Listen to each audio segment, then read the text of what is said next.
वाले भी इंसान होते हैं भाई, पुलिस वालों के भी इमोशंस होते हैं, उनकी भी दुख तकलीफें होती हैं। लेकिन क्या समाज के तौर पर हमने आपने पुलिस वालों की तरफ हमदर्दी दिखाना छोड़ दिया है? हाँ, मतलब पहली नजर में कोई पुलिस वाला दिख जाए तो मुंह से निकल जाता है कई बार, कह रहे चोर है, सब लूट खाते हैं। पुलिस वालों से भैया दोस्ती ना अच्छी ना दुश्मनी। पुलिस वाले अरे भैया लूट लेते हैं, वो अपना काम भी कर रहा हो तो हमको लगता है कि पैसा मांगने आया है। कोई मामू कहता है, कोई ठुल्ला कहता है, नेता गाली देता है, कहीं कोई घटना हो सबसे पहले कार्रवाई होती है। कई बार तस्वीरें ऐसी आती जिससे ख्याल मन में आता है, और एक ऐसी तस्वीर सोशल मीडिया पर आई। होली का त्योहार था। आरजेडी के नेता तेज प्रताप यादव, जिन्हें हम प्यार से तेजू भैया कहते हैं, उन्होंने अपनी सुरक्षा में तैनात एक पुलिसकर्मी से कहा कि दीपक तुमको भी नाचना पड़ेगा, नाचो नाचो नहीं तो सस्पेंड करा देंगे। सिपाही दीपक एक गाना बजाएंगे, उसमें तुमको ठुमका लगाना, ठुमका लगाओगे तो सस्पेंड कर दिए जाओगे, बुरा मत मानो, होली है।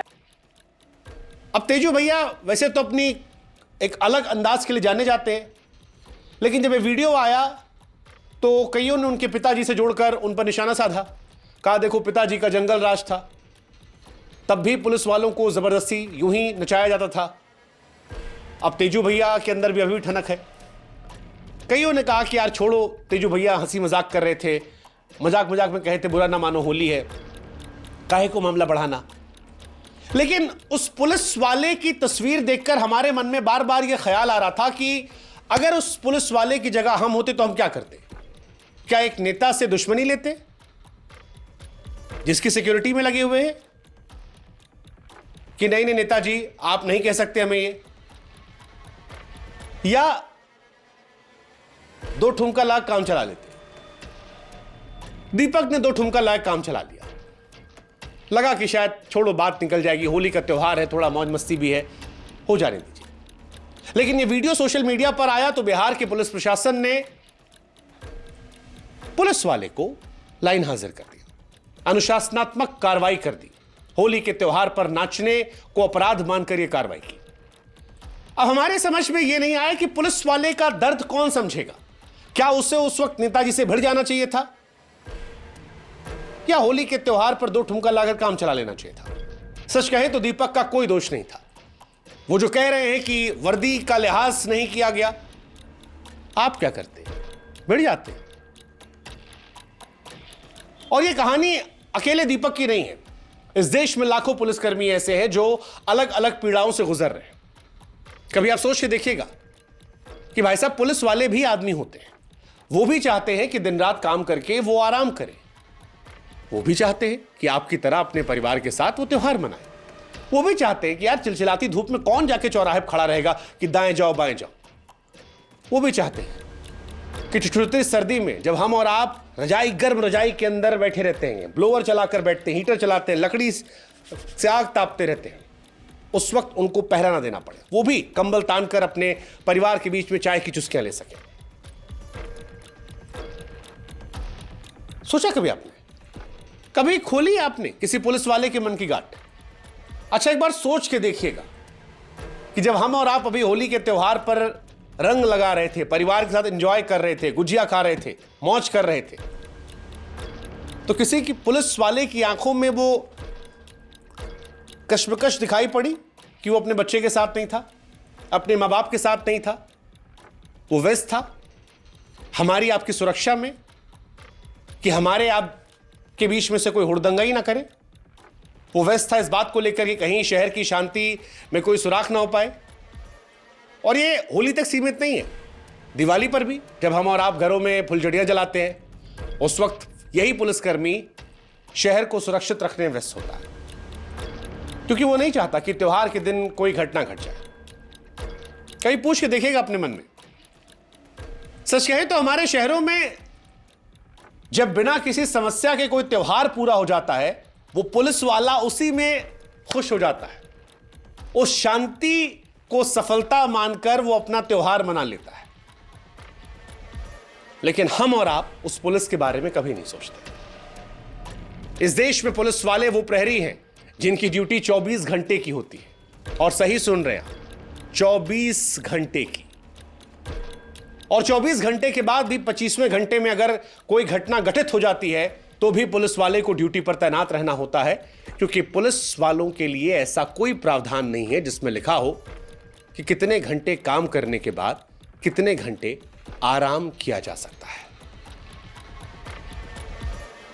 कभी महसूस कीजिएगा उस पुलिस वाले की कसमसाहट को जिसे कोई भी ऐरा गैरा नत्थु खैरा रिश्वतखोर पुलिस वाला गुंडा कहकर चलाता है। कभी महसूस कीजिएगा उस पुलिस वाले की अकुलाहट को जो किसी नेता से ड्यूटी के दौरान गाली खाता है और उसके बावजूद मन महसूस कर सल्यूट सर कर देता है।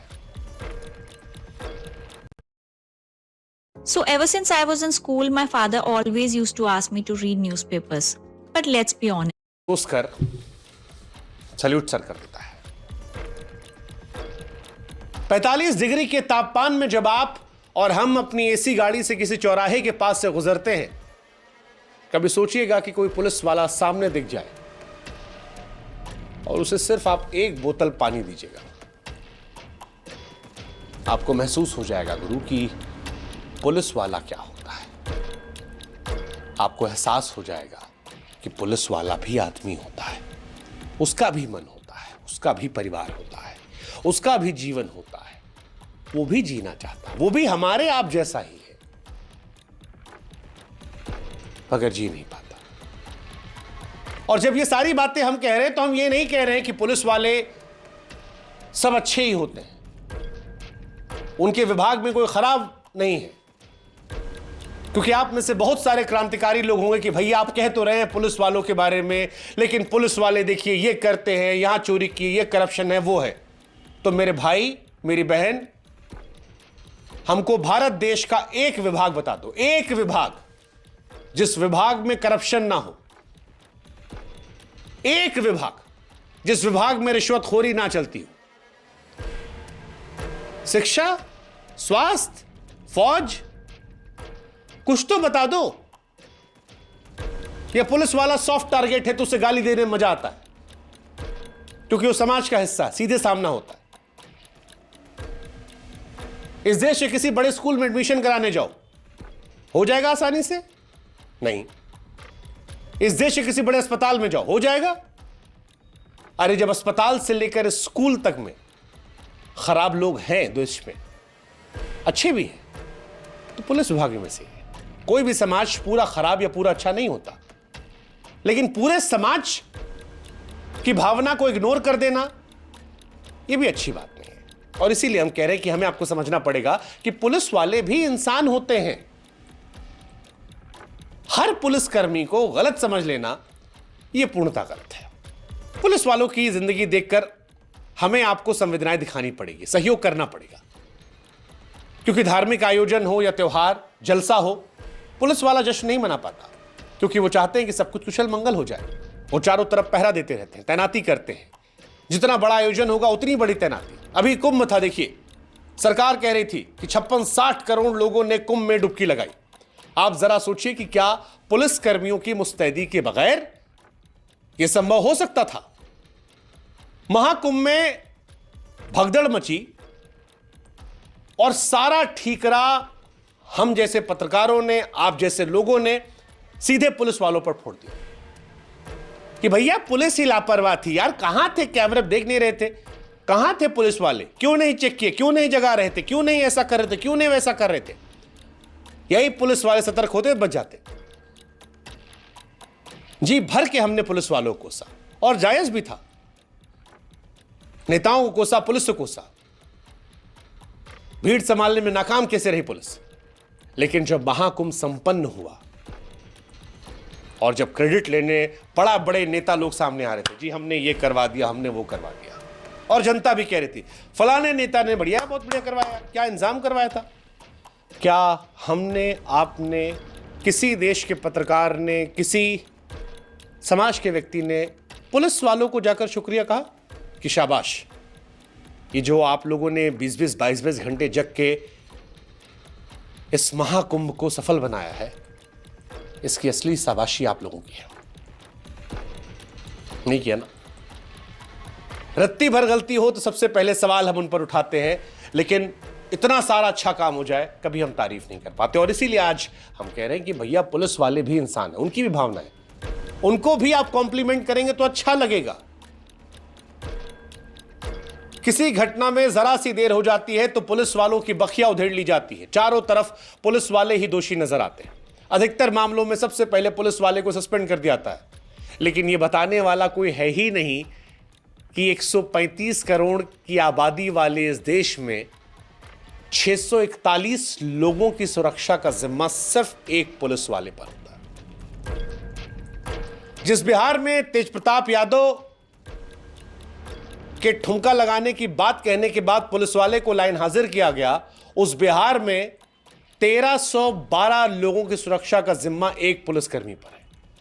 वो जो अंग्रेजी मीडियम से पढ़े उन्हें बता दें, 1312 इतने लोगों पर एक पुलिस वाला है। अब आप खुद सोच के देखिए कि ऐसी स्थिति में एक पुलिसकर्मी 1312 लोगों की सुरक्षा कैसे कर लेगा।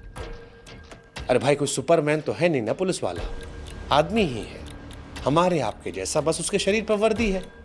हमने ब्लेजर पहन रखा, उसने वर्दी पहन रखा है। इसीलिए कह रहे, समझिए कि पुलिस वाला भी इंसान है, उसके भी इमोशंस हैं। गृह मंत्रालय के अंडर एक विंग काम करती है, नाम है bureau of police research and development, यानी BPRD। इसका एक डेटा आया था जो बताता है कि इस देश में 19,467 VIP है।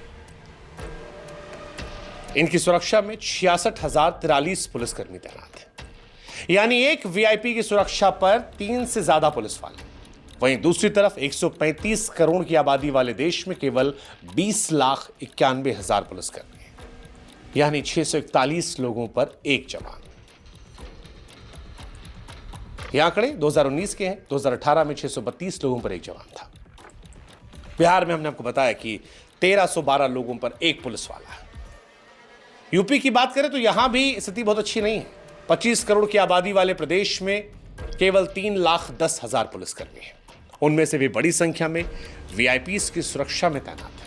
VVIPs की सुरक्षा में तैनात ये पुलिसकर्मी सिर्फ उनकी सुरक्षा नहीं करते, बल्कि नेताजी उनसे व्यक्तिगत काम भी करवाते हैं। पुलिस वाला भी डर के मारे कि सस्पेंड ना हो जाए, नेताजी परेशान ना करें, उनके घरों की सब्जियों को लाता है।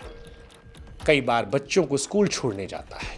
उनके घर के दैनिक कामों में इनका इस्तेमाल बड़ी बेशर्मी से किया जाता है और ये बेचारे अपनी नौकरी बचाने के लिए सब कुछ करने को मजबूर होते हैं। ये VIP कल्चर दरअसल पुलिस के सिस्टम को किस कदर खोखला कर रहा है, उसका अंदाजा आप इस बात से लगाइए।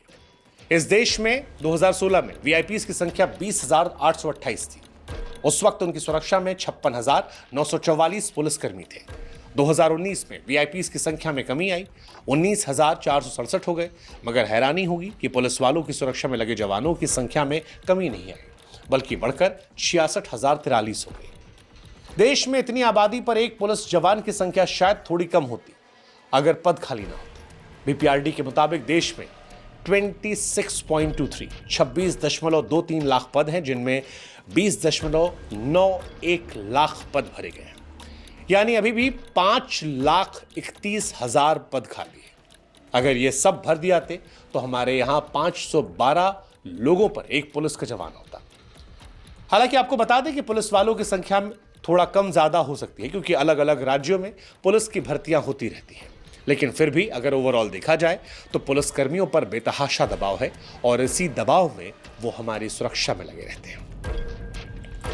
पुलिस वालों को अगली बार देखकर अपने मुंह से अब शब्द कहने के पहले एक बार जरा सोच कर देखिएगा कि अगर पुलिसकर्मी ना हो तो आपका जीवन कैसा होगा। आजा मेरी गाड़ी में बैठ जा।